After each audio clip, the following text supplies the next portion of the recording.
Hello and welcome to Console Cowboys. So today we're going to have a conversation about downgrade attacks with RFID because lately I've been on engagements with folks that don't quite understand the protocol and they don't understand how the attacks work. Maybe they've heard of it, but they don't know how to practically do it, or they just don't think it's really a thing, is what I was told. And they're either leaving exploitation on the table, or they falsely think they're going to break in with badge attacks, but they really can't because it's set up correctly. So, what is a downgrade attack to start out? It is when you're downgrading the security mechanism that's protecting a facility in order to break in with a lower security mechanism, meaning that they're using a high security access card on a reader that you can't duplicate the data even if you get it. So you got a hold of, say, a facility code and a badge number using a RF key or a long-range reader, but you can't clone that card to get into the facility with the type of card they have because they're using, for example, a DesFire card that I can't clone. The encryption on the card isn't a known thing that I can actually clone. So how do we attack this practically? Well, we need to check whether the reader on the door supports lower security protocols and then just use one of those instead. So an easy way to do this is to get a pack of cards. So all the different types of technologies that are common, for example, the standard HID type of cards, your Indala cards, your MyFair cards with lower security, your I-class cards because the security isn't broken, or is broken already, and then walk right up to that reader and scan every single card.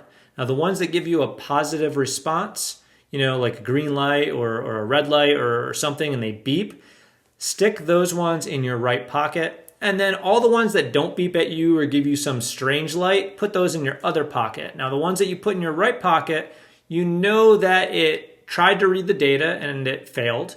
So it was trying to utilize that technology, and you can likely use that in an attack going forward.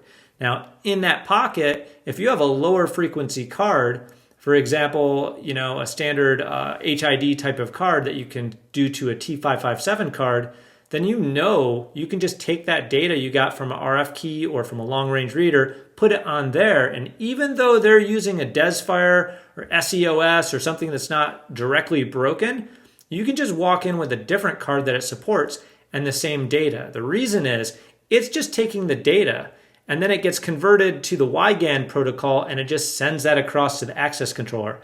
Access controller doesn't know where that data came from necessarily as far as what card technology. It just knows the data is correct or incorrect and it opens the door. So that is how downgrade attacks work. So if you were to go up and find, they're supporting I-class and they're supporting HID, clone both of those cards and then walk up to the reader and then scan it and see if it opens once you have a badge number and facility code via another attack mechanism. And now you've bypassed the fact that everybody at the place is using a high security card, but because they did not adjust the technology support on the reader and deny everything else, you're able to just walk in with a lower security card, completely bypassing all of the security mechanisms. So that is how downgrade attacks work, and hopefully that just kind of clears it up in a practical sense, what it is, how to utilize it. If you have any questions, put them in the comments below. And if you learned something, let me know in the comments below. Like, subscribe, and share out this video if you want to see more. Catch you later. Peace.